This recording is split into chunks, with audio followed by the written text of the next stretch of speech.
Welcome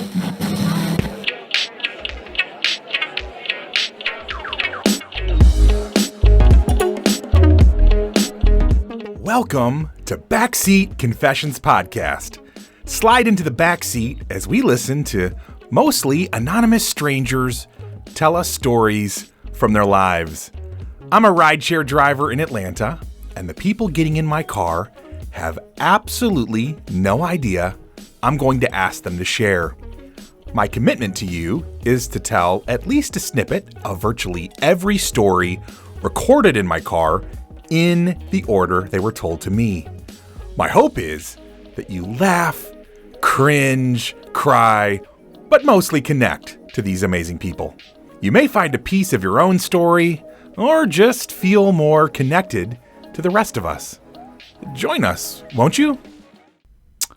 So, hey, my new friend. This is an adult podcast. Themes and languages are definitely not suitable for everyone. Listener discretion is advised.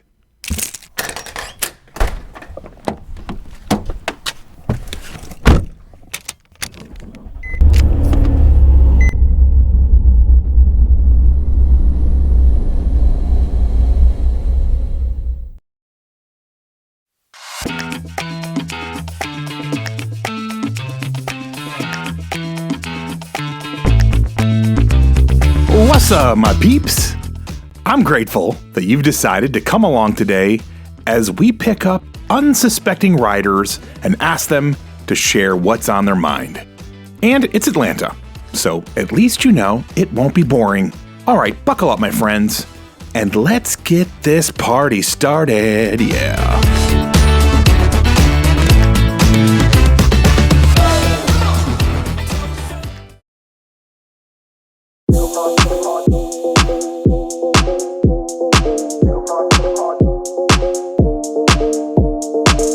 First story today might go under the heading of workplace romance gone sideways. There are a lot of moving parts between these two lovely ladies. Story number 146. Saturday, February 13th, 2021, 1:29 a.m.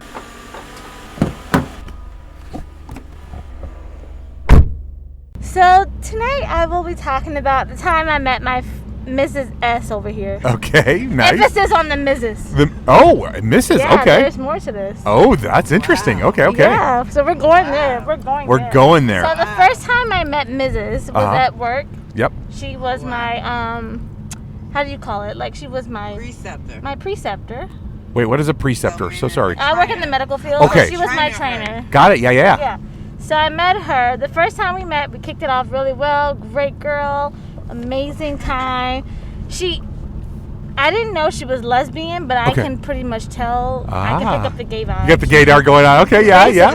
Fair. Yeah. So, what had happened was... we basically talked, and I was trying to throw out hints to see if she was gay. Oh, really? Okay. So I was like, is she gay? Right. So once I found out so how I found out was I threw out a comment about a friend and how we like tried to like do something together at one point. Right. And she was like all for it. I'm like, yeah, this bitch is gay. Right. So, to sum it up, that same day, she gave me intercourse, like head. Wow. Wait, not at work though, right? It was at work. Wow, that's amazing. So, it was in the parking lot. Wow. Look at you guys. So so that happened. That's fantastic. And then I don't know, I just came off of all of that. Like I don't know, it was great. That was my first experience with a girl. Oh, really? Okay, so you're bi. I guess I can label that. Yeah, we can label no, or that. I'm asking. I'm just. Yeah, we can do that. Yeah. Okay. So, but up until that point, you'd only been with dudes, but you'd been interested or curious about women. Yes, that is very correct. Okay, you've been very curious about women. Yeah. And your first experience is with the word that begins with P that I can't say. Preceptor. And she gave you head in a parking lot. That is fantastic. Yes, Wow, that's a lot. So then, how long have you guys been together then? Or is that the wrong question? That's the wrong question. That's a wrong question. How long have you been friends? That's the wrong question. Oh. It's like not. We're not gonna go there. Oh. I'm sorry. Oh. Okay. Okay. We've been friends. We've known each other since September. Okay, so this is not like a super, super long. You guys are relatively still fresh. So I was being a hoe. You were being a hoe. Okay. I can admit to that. Yeah. Shoot. I feel like whole nights. That's fine. Like it's not like you only live once. Absolutely. Yeah. So. And you said she's a Mrs., so she's married. Yeah, she's married. To a woman or a man? A man, and she has a child. Oh wow. Okay. Oh, this. So this definitely adds some layers. And I tried to make her mine.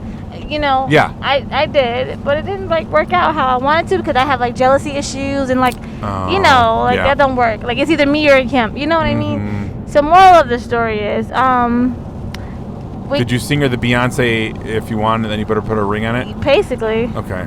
And she's not interested in men at all.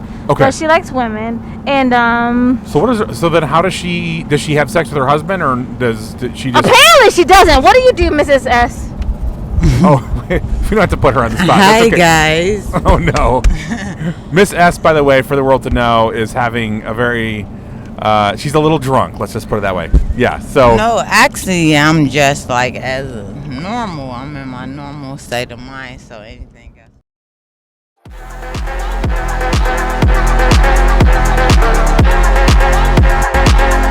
Essentially, our mildly inebriated friend here, Mrs. S, went on to explain that she wasn't at all into men and really loved women.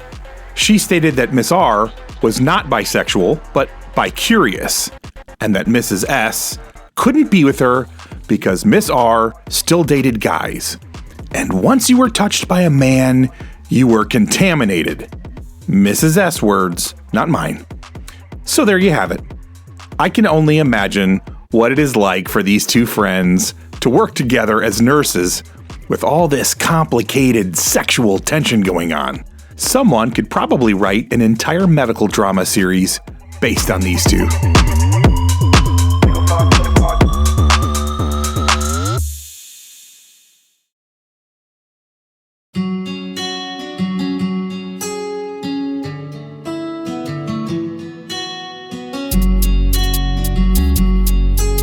If you have dated in the last 10 or more years, then you know what it is like to be ghosted. And you may have ghosted someone yourself. This lady shares her experience with this phenomena. Story number 147. Saturday, February 13th, 2021, 2:21 a.m.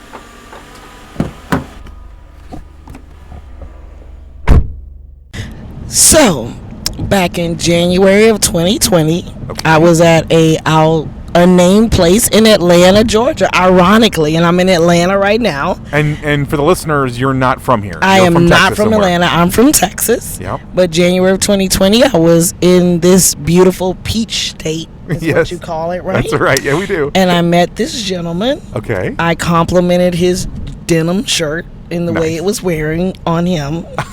And like we locked eyes. We had an attraction to each other. So I'm answering the question about a misconnection with a stranger, by the way. Oh, okay. And exchanged information, communicated so solid for about 2 weeks. Yeah. This individual went ghost on me. He did. I think that's what we're calling it, yeah. Yeah. And he surfaced almost a year to the date this year. Oh, in 2021. Oh, yeah. Nice. 2021. Yeah. Hey, Miss Captain Kurt, how are you? Wow. A year later. What was this has got to be the dog ate the homework excuse, but what the hell was his what was his excuse for that long ghost? So I was like, the question is, how are you? Right, exactly. Because I haven't heard from you in a year. Right. His response was, I said, you didn't seem like the type of person that would go silent. He said, I'm not. 2020 was a rough year. And then it dawned on me that I met him in 2020 right before COVID. So I said, and he said he lost a family member, son had his first child. So I said, you know what? I didn't want to pry. And 2020 was a rough year for all of us. For sure. So I kind of gave him a pass. You gave him a little bit of leeway. Oh, look at that. So is there any kind of chance or spark or possibility, or where is it at with him? Well, I love that you asked that question because we communicated for a solid week. Okay. And he went ghost again. No. What a douchebag. I'm like, come on. It's very confusing. I don't know him well enough to know. Right. Yeah, what's going on? You know, I know he's having a shift in career and life, and so I'm someone that gives people benefit of the doubt. I mean, stuff happens, right? It does. So I'm here in Atlanta again. I Right. did call him. I left a message. I said, hey, I'm in your city. Just wanted to let you know. But if I don't hear from you, I'm assuming you're busy or you don't want to be bothered, and either is your prerogative. For sure. Take care. Yeah. Yeah.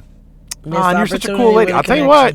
Whoever you are, mysterious man, if you happen to hear this and you're like, I think this is my chick from Texas. She seems pretty wonderful and pretty amazing. Aww. So you're missing out. That much I can. I appreciate that. Well, gosh, yeah, it's hard for me to say. Like, do I hope that you guys connect? Because right. What if he's not? What if he's just not a very reliable guy? I'm going to tell you, I trust the process. That's and right. I really believe that if it is meant that's right. for me, I like it. Then he will be in my life. But I feel like maybe I dodged a bullet because twice. That seems a little, ghost, it's a little odd. It is a little odd. It's not impossible. It's just like, it's odd. I'm with you. Well, you know what, though? You have an incredible, wonderful personality. You're a beautiful lady, and you know, there's plenty of fish in the sea. So if this one doesn't want to jump out of the water, whatevs. There's splash, splash. Splash.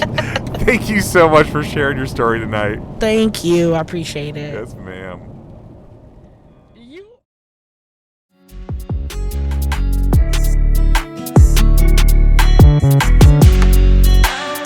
I really believe that she's onto something with trusting the process and not trying to make something happen, but also staying open and giving the benefit of the doubt. That is a beautifully balanced way to not only approach dating, but to also approach life.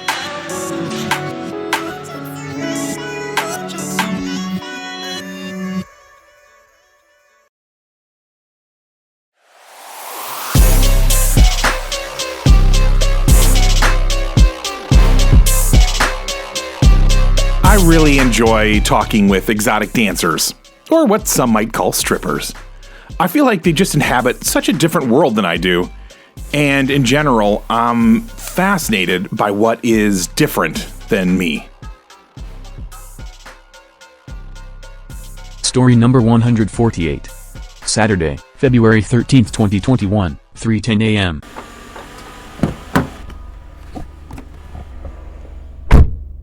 Okay, so basically, I am a dancer. Okay. I'm an exotic dancer. Exotic dancer. I get lots of those in Atlanta. That's funny. That's really funny. Tons of them. You're in Atlanta. Okay. I know. So there's like a couple of them, but I'm gonna give you like the kind of rundown of like what we like do like as a dancer. Yeah. It's really hard. It's like kind of like very mentally and physically stressful. That's what I hear from literally every girl says they have to be sloshed to be able to mentally be able to stay present in their job. Definitely. It's a very hard job. Yeah. Very straining. I'm gonna say this. So there was this one time. Yeah. A dude called me over and he wanted me to dance on a back pole. So like it's basically like where like you don't really have like a lot of people come back there. It's like, you know, we're in a small town. We have like a small club. Okay. So like they had a group of guys over there. The dude called me over there. And I was dancing for them. Yeah. I was basically kind of like on all fours. Mm-hmm. And a guy literally like splashed his water bottle all over me, all in my crotch, everything, my whole, like, everything was soaked. Right. That was the worst experience that I've probably ever had there. Oh, wow. Yeah. So, and then there's a couple other ones. Like a dude paid me to lick my armpits one time. Like that was like. To lick your own armpit? Yeah. That's challenging. Yeah. That is so funny. Was it like in a sort of like a private space, or just like wide out? Well, it was in a VIP room, so it wasn't like completely private. Like it was basically like there was a couple other dancers and like other people back there, but it wasn't like completely private. Wow. Yeah.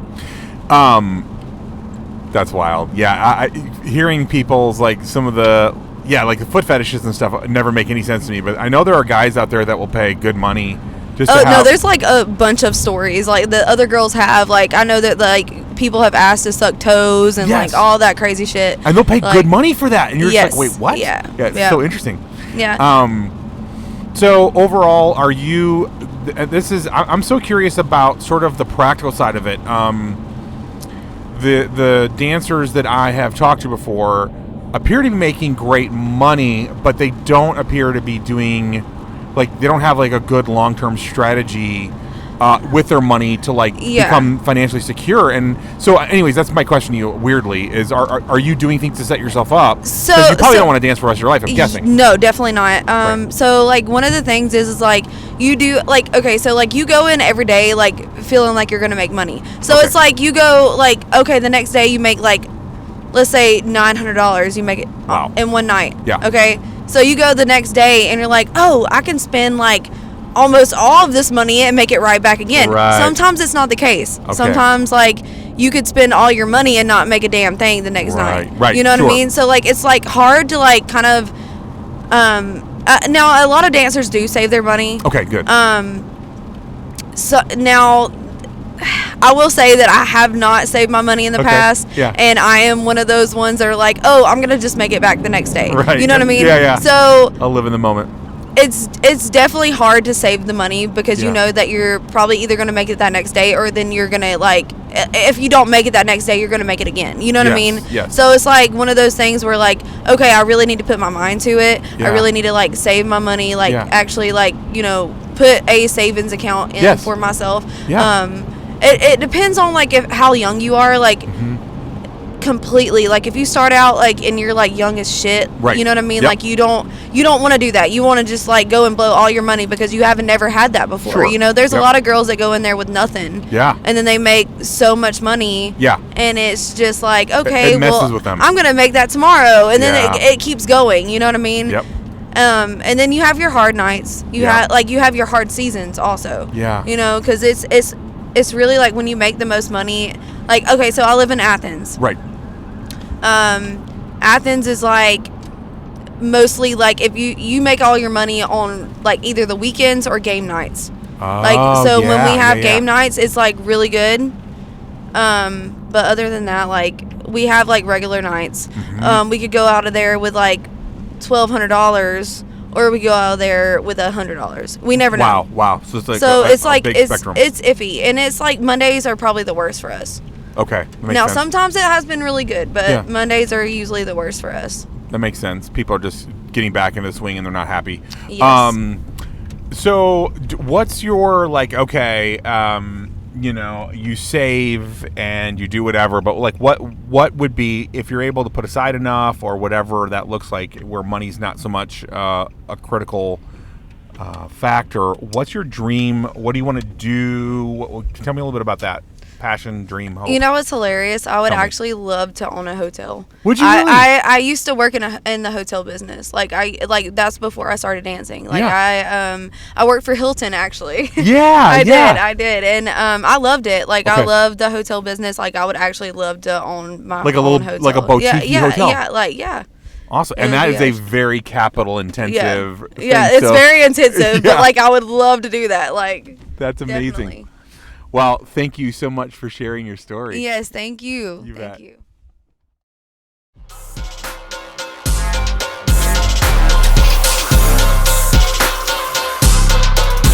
I hope this young lady someday gets to realize her dream of owning a boutique hotel.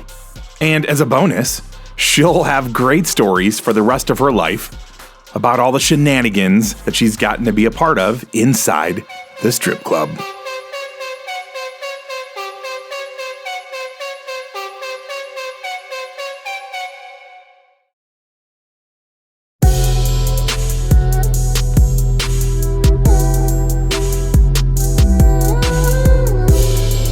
Our next rider hits on a nerve that most of us in life will experience, where our relationship is not going the way we want, and we're trying to balance our hopes and needs against what the other person can give. We also talk about traditional gender roles, which is something of a hot topic these days. Story number 149. Saturday, February 13th, 2021, 4 a.m.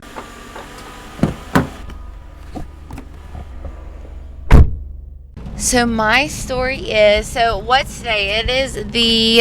Looks like it is the 13th. Yes, ma'am. So. Of February. Yes, of February. So going back like 2 weeks ago, February 1st was my birthday. Happy birthday. Thank you. So that was a Monday, and the Wednesday before that, my boyfriend decided to get up and leave and move to Colorado. Oh, no. And with no warning? It was literally? like 2 days beforehand warning. And he moved here from California in June. I met him through my sorority sister, and it was just like one of those weird fucking things where you're like, oh fuck. So yeah. That's kind of what happened. Wow. So, everything was fine and dandy. He got fired because he had COVID and couldn't get a test in time. And he did have COVID. I will literally vouch for that. But he did leave out of nowhere and left me all the bills and all that kind of stuff. You guys had already got a place together. Yeah, we got a place together, 1 bedroom together with our cats, and got a new cat and everything like that. Wow. And that happened, and I was like, whoa, and he's a musician. He definitely is, and I knew that going into it, but also I thought he kind of had more drive than he did, and he just got up and left. He's like, hey, I'm going to go stay with my friend who, we've used to make music with before. And I was like, okay, I don't understand that, but, you're, literally leaving me, with everything. Yeah. And, what's your thoughts about that? And he was like, well, I'm going to get a job when I get there, so, it doesn't matter. I'm like, but, yeah, no, it does matter. So, you don't know when you're going to get a job. You're literally leaving me with everything, and this was a partnership, so that happened to me. Wow. And so now I'm kind of in the spot of I love him and everything, but I'm in sales, so obviously I have that personality that's a go-getting, goal-oriented kind of person, and he's kind of the opposite. So it's we're in this standstill of one day I want to be able to be a stay-home mom, and if I'm with him, I'm is that even an option? And I don't know if I'm willing to give that up, because I think any woman deserves that if she option. wants it.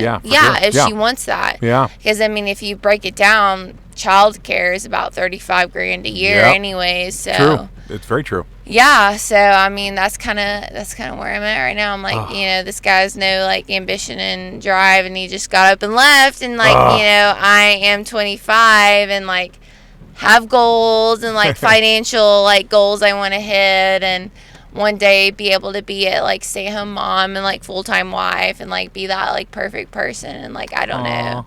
So that's what happened to me 2 weeks ago. So that's very random. Right. And yeah, my boyfriend left me out of nowhere, and total character where you wouldn't think that. So okay, so number one, it sounds like you're at this point still calling him your boyfriend. I know you have doubts and questions, but you'd still call him your boyfriend if he showed up tomorrow. He'd still be in your life, and your boyfriend. Okay, yes, well, or no? There's no way he's showing up tomorrow. I know. We would have if he was hey, I think I'm gonna come home soon. We would have we would sit down and have a deep ass conversation where I'm this is what I'm expecting. If you cannot provide that for me, then there's no point in this going further, because I know what I want and you know what I want. So where do we go from here, kind of thing? Which I will say, it sounds like you're a very upfront girl. You're hey, listen, this is what I'm about. I want the very traditional marriage and set up, and if you're not into it, then and there are definitely plenty of men that are looking for a girl that want sort of the traditional setup. So I love that you're upfront about it, though, because not everybody's into that. Yeah, I know the time we live in now, everyone's kind of whatever they want to feel and believe in. Yeah. But I was, I grew up old Southern. Even though my dad's from Philly. So that's funny. Yeah. But my mom's from the South, and my mom was a stay-at-home mom, and I think that played a big role in how me and my sisters turned out, and having that person home every day, and like all this stuff. So that's what I have in my plan. And if a guy can't provide that for me, because he's even said to me a time or two, like, well, you know, like, it should be equal. We're men and women. I'm like, well, do you carry a kid in your body for 9 months? Nope. Like, I don't think we're equal, honestly, dude. Like, that's not equal. We're No. not equal. Like, equal under the law and equal as human beings is two very, very different things. And I agree with you on that. It is. I'm just like, you say we're equal, but like, you're not carrying this kid. Right. Like, you're not feeling these emotions. Like, and no matter what, I mean, someone could probably beg to differ, but like, I feel like anytime a woman gives birth to a kid, like, the kid, it longs for its mother. Of course, the dad's a big part of its life, but at the end of the day, it's like mommy. Like, I want mommy, and like, so like as a mom and the woman in the house, you're trying to figure out, like, okay, so I got to make this baby happy, my husband happy, the house clean, the laundry done, food cooked, and then at the end of the day, there's time for me. And that's what I was trying to tell him. I was like, you don't understand, like, when like there's kids in the picture, like, yeah, you're having a little bit of a sacrifice, but my sacrifice is more than your sacrifice.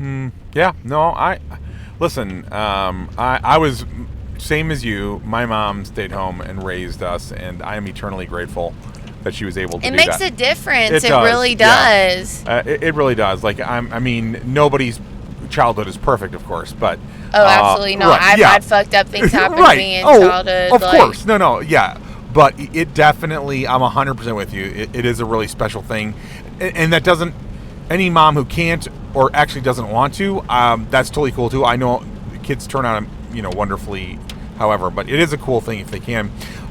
So my last question for you, I think, excuse me, is how's your heart? How are you doing emotionally with all this?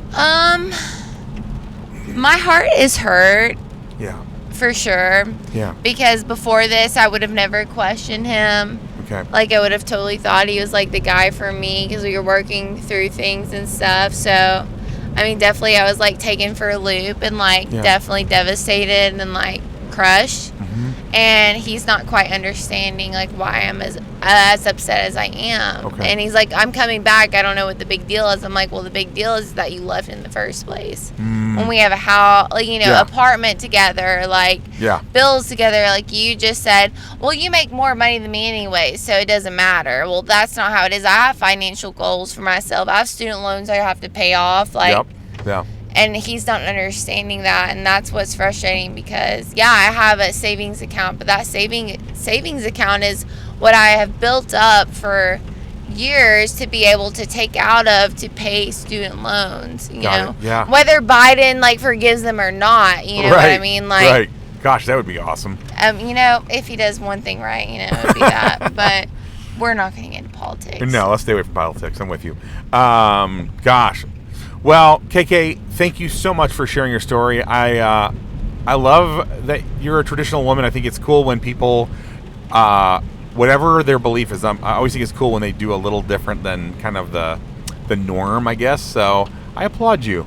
Thank you. I appreciate that. I feel like nowadays more people are like going against the norm. And I agree with you, actually. Your generation of women, there is definitely more freedom to really, really choose. And there's of that choice nothing against that either. I'm not hating against that. Yeah, no, I agree. But there are, because they have the total freedom to choose, there are some that are kind of saying, you know what, I like this traditional point of view, this traditional stuff. And so, I do like that. I like the man being the man, you know what I mean? And it's in the Bible as like, the women is the nurturer, and then the men are the hunter and gatherers.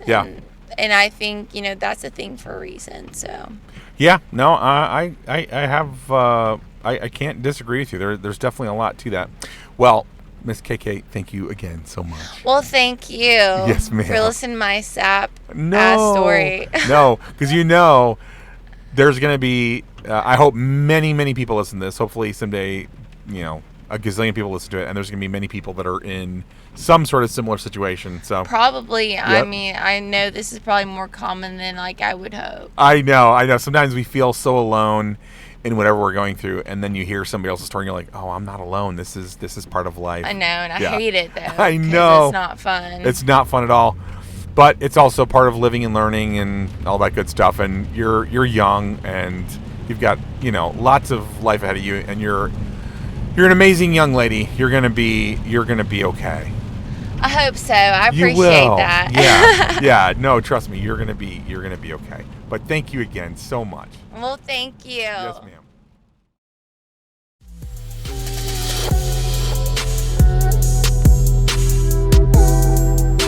Because I'm such a hardcore freedom person, it makes me happy that women have come to the place, at least in this country and other developed nations in the West, where they can choose what path they want to take. You can go hardcore after career, go hard after being in a more traditional stay-at-home mom role, or some blending of the two.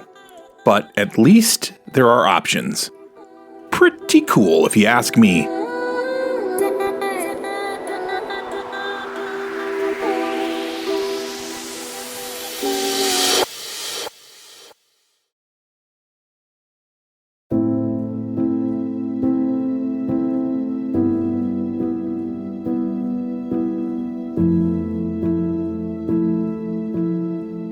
The details of this next story are hard to wrap your mind around, and there is a little bit of a language barrier, but the absolutely incredible lady telling it was inspiring on so many levels. Overcoming adversity while keeping your humanity intact is powerful, and she exemplifies it so well. Story number 150. Saturday, February 13th, 2021, 9:21 p.m.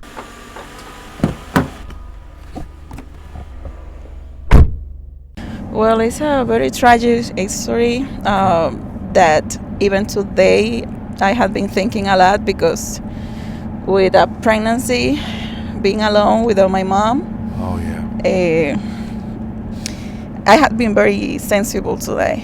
So it's a very sad story because it's about my mom and my dad. Okay. So sadly, things happen, and many people believe in the good and the bad, like God and the devil. Yes. So I'm Catholic, I believe. Yes. I have a very beautiful, in resume, I have a very beautiful childhood. Okay. Sorry, my English. It's okay.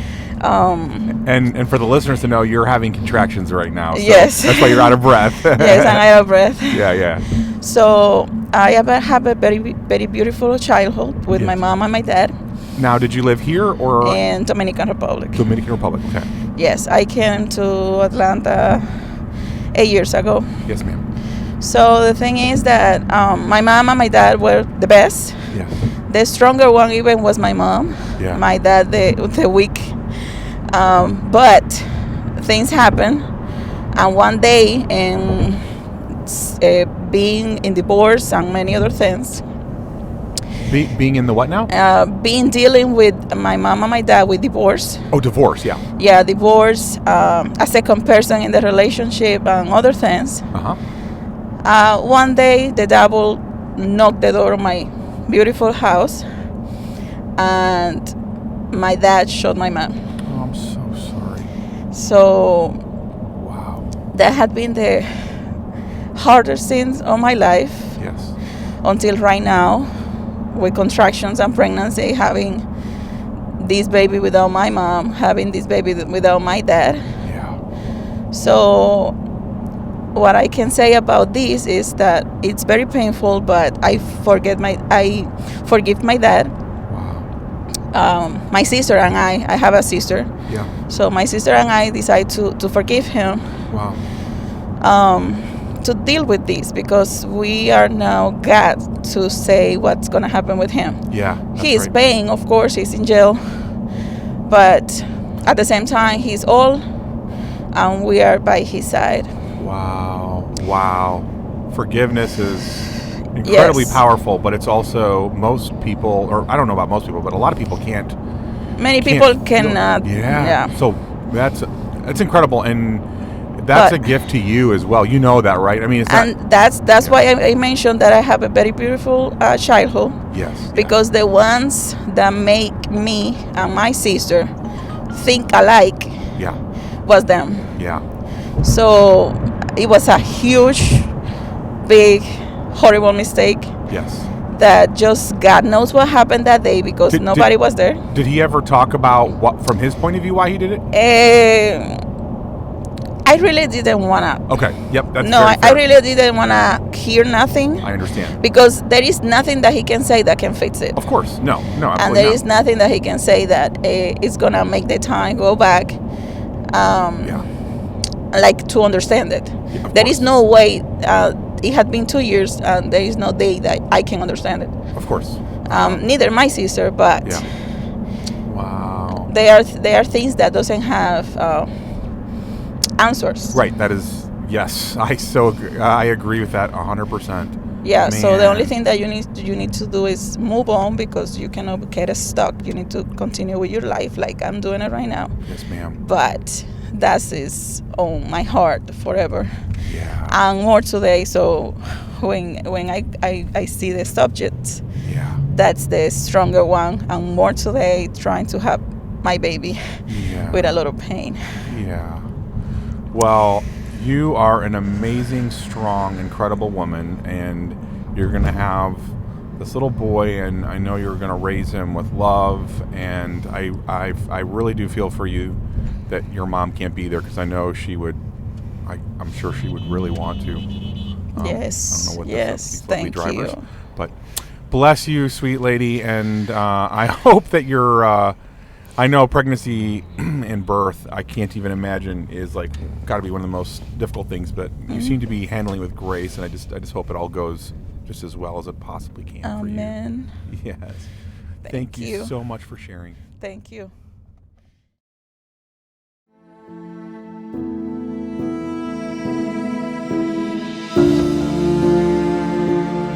It is unthinkable to have to deal with forgiving a dad that murdered your mother, and then to be missing her as she was literally in the throes of contractions.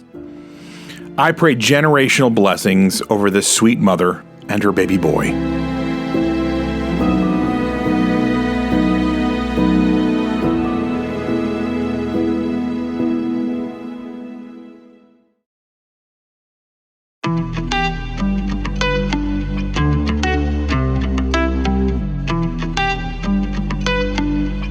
Our last rider for the night takes us boldly and bluntly into the world of sexual dysfunction in a relationship. Huge kudos to her for not shying away from using honest language for a subject that can, for many of us, be an embarrassing one to verbalize. Story number 151. Saturday, February 13th, 2021, 9:49 p.m.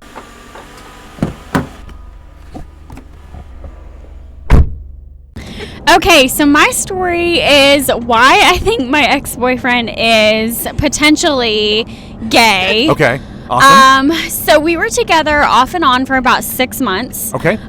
We never had sex. Oh. And in that time period, we also went on vacation together. Let me ask, did you ever ask him for sex or like prompt, kind of like... I never asked, but there were times that it was initiated.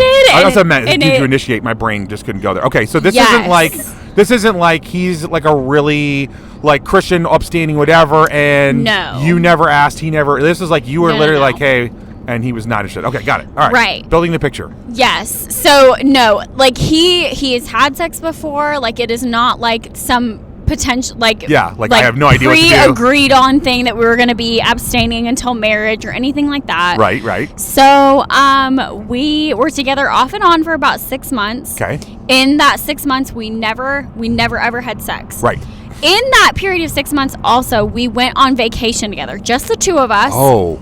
In an Airbnb. In the same bed? In the same bed. Oh, wow. It felt like I was sleeping next to, like, my buddy, my pal. Oh, yeah. Like, he never touched me. What? Nothing. We did not have sex. Like, nothing. Did he even like to kiss or anything? We kissed. We made out. Like, that. But at that point, that was basically it. Like, that was all we did. Wow. We did nothing else beyond the fact. Okay, yeah. So, there was that aspect. We went on vacation for, like, a long weekend. We went down to the beach. Yeah. And no sex, no nothing. Never saw him, touched him, nothing. Wow. So, yeah. So within that 6 months, like, we never had sex. Yeah. So long story short, we ended up breaking up. Right. He told his family that he couldn't have sex with me because I have an area of pudge in my lower stomach that I just can't seem to get rid of, and it just made him unattracted to me. Oh my God. Yes. Now he's just a douchebag. Yeah. So the issue about it is that, first of all, I'm smaller now than I was when we first started dating. Yeah. Like, I'm leaner, I'm smaller now. Right. Second of all, he was perfectly fine to, like, finish and go all the way with everything else except up to the point when it came to having sex. Really? So, yes, when we came up to the point of having sex, he just would completely lose, like, his erection. Completely. Wow. So the area of pudge, I say that with air quotes, yes, was, if we're going with this gay theory, what was freaking him out was your vagina. Let's face it, right? Essentially, that's what everybody else seems to think. That's also what I seem to think. Also, because I used to be 40 pounds heavier, and that's where a majority of, like, my body count lies, is when I was 40 pounds heavier. Like, how many guys wanted to have sex with me when I was heavier than I am now? Wait, you're saying more guys wanted to have sex with you now than before? No, I'm saying that a majority of my body count, a majority of guys that wanted to be with me was when I was heavier. Was when I was heavier. Dude, I not that it matters, but I'm definitely into thicker chicks. I mean, so that's just, and I know every guy has this thing, it's whatever. Right. But, yeah. Wow. There have been a lot of people that I've spoken with as well that know him personally, and he has also set off their gaydar as well. That they have questioned and wondered if he is also gay. Right. And it's the fact that he tried to use that as an excuse. But I feel like if that was really the reason, then he wouldn't have wanted to do anything with me. Right. He just would have been like, period, unattracted to me, end of discussion. Right. But he was fine to do everything, anything and everything, except for sex. Right. Got it. It's intercourse. Yeah. So do you know if he's raised in, like, a really conservative, like, religious home, and he just can't bring himself? Not at all. So his family is, they believe in God, they're religious, they love God, all that. But his family is very, very, very open about sex. Very open. His parents and his I'm saying dad and his stepmom, very open about sex. Not open about sex, but open about, like, how would they be about if he was gay, for instance? I know his stepmother is her brother is gay, and me and her also had a conversation, and she said that she would not be surprised if he turned out gay, because she's been through it with her brother, she would not be surprised. So I'm just trying to figure out, like, if he is, like, why isn't he just dealing with it and admitting it, or trying to wrestle through, or whatever. I think it's something that he will probably, if it is true, he will probably never accept within himself, or he will never admit to anybody else. Wow. Yes. Well, okay, so now on to you. Yes. Do you, this is not to be too serious, but, like, because my heart goes out to people, like, I really hope you haven't internalized any of his junk. Like, I guess what I'm asking is, you didn't let his opinion of your quote-unquote little pudge or whatever, like, affect your self-worth or self-esteem, I hope. So it's been difficult. Sorry. Just because I'm somebody who's grown up with body image issues. Like I said, I've been 40 pounds heavier.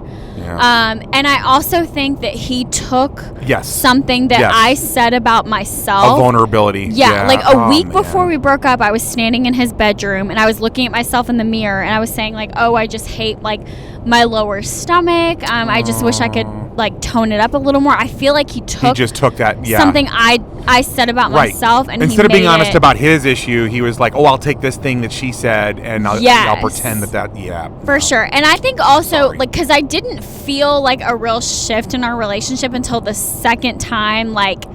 We had sex and he just couldn't, or we tried to have sex and he just couldn't like keep his erection. Well, and for a dude, it's very embarrassing if you lose your erection and it makes you question your, manliness. Whoa, guys, look at that truck. Oh man, hopefully there was. No, I think what happened. We'll go look on ATL Scoops. We saw a car. I do feel like he feels embarrassed because, like I said, I didn't feel a huge shift in our relationship until the second time we tried to have sex and he lost his erection and he couldn't stay hard to have sex. I feel like he felt embarrassed about that and he tried to make it about me and how I just wasn't attracted to her. When in reality, I'm smaller now than I was when we met, and attraction was never an issue before. Right? No, that is not what it is. This is something I've read, is your guys' generation, because of the incredible amount of access to porn, there's a lot of young men that now have ED issues because the only way that they've ever interacted with sexuality is through porn, and then when they actually have a real live girl in front of them, they literally are struggling to be able to get it up and have actual sex. So maybe he's not gay. Maybe he's got sexual dysfunction issues. That just popped in my brain. So who knows? Gosh. Anyways, bullet dodge for you, girl. You're beautiful, and don't let his stupid remark that I 99.999999999% chance is not true. It has nothing to do with that. It's his own stuff, and he's a chicken.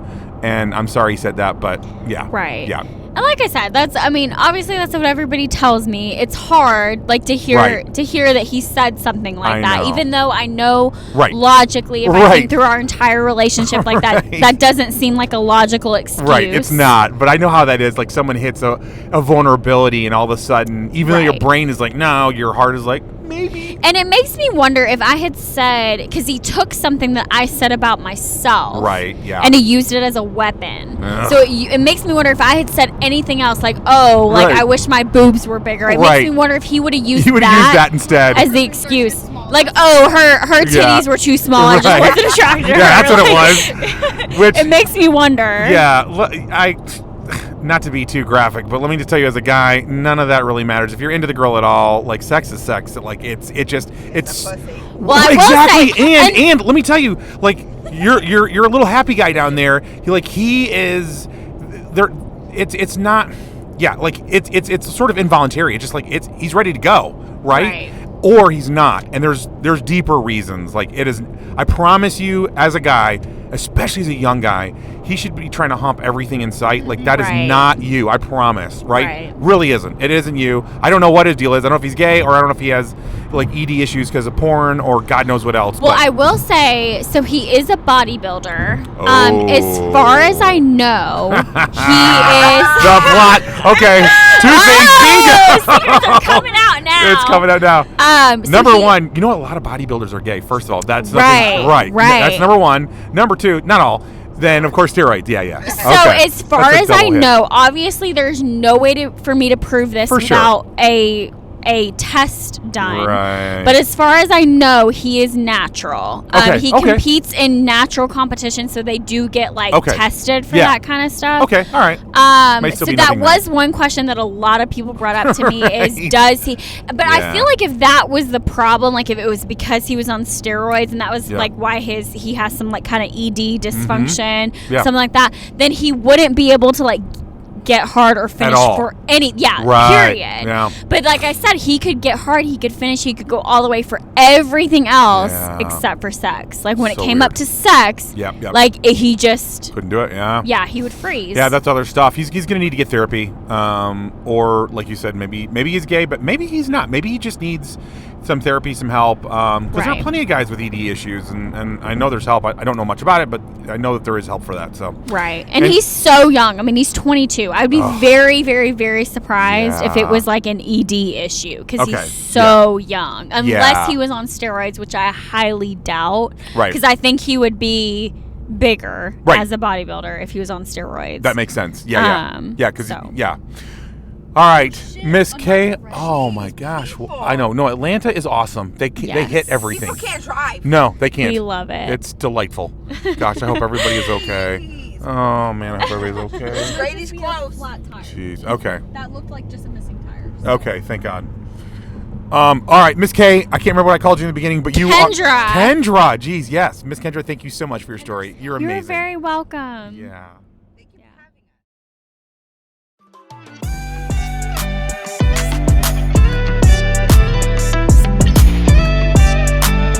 I'm proud of her for doing her best to fight against a false narrative of why her ex couldn't have intercourse with her. I know it's hard when your intimate partner hits at the thing you're most vulnerable about and uses it against you. I hope he gets help and figures out what is actually going on and is able to be a better boyfriend in his next relationship.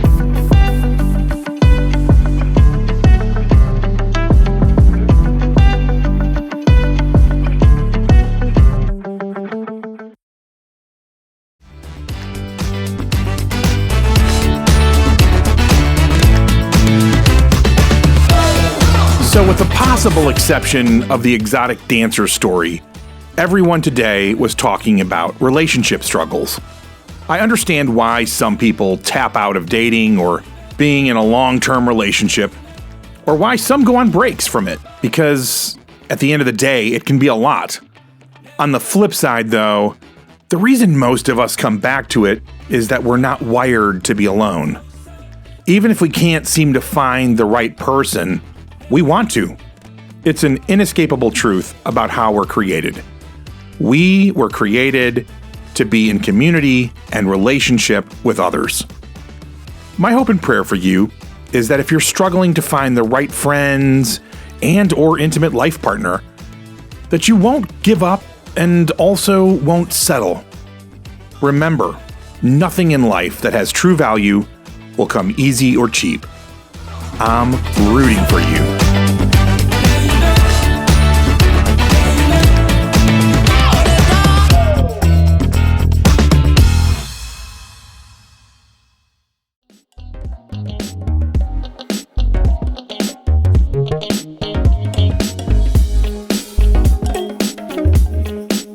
This is what happens when you are a rideshare driver in Atlanta and ask people for their stories. These weren't hand-picked people with great stories. They just happened to get in my car and be gracious enough to share with all of us. And who knows, maybe someday you'll be in Atlanta and need to grab a rideshare and end up telling the rest of us the next great story on BCP.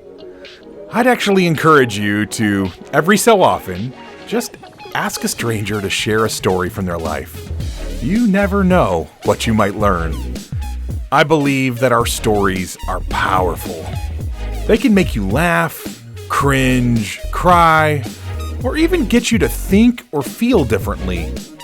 Our stories can truly make this world a little bit better place.